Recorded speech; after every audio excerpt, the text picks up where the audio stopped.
Hey guys, how y'all doing? This is Cale Skogman, the superintendent over here at 24th and Rio Grande.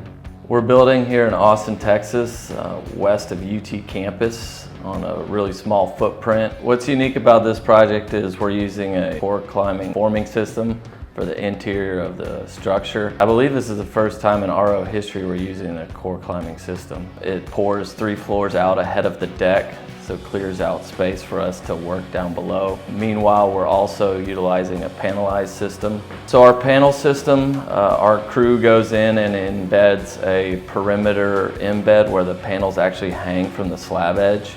In total, we have 572 panels. Each run around the building is 44 panels, and each panel spans 2 floors.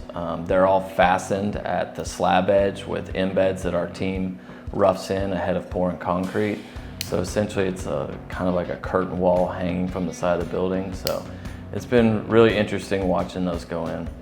The logistics of a tight site has been a game of musical chairs. I'm really proud of our team on how we've thrived through such a tight space. We've gotten all our underground utilities done as we're building the structure.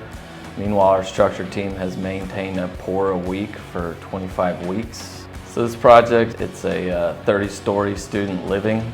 We have 5 floors of parking, 25 floors of units. We started this project in May of 2023. We demoed the old bar that was here, and we will top out in August of 2024. The projected end date is July 1 of 2025. We're adding 670 beds, and it's a nice building. It's a luxury-minded building with nice amenities, so it's something we can all be proud of.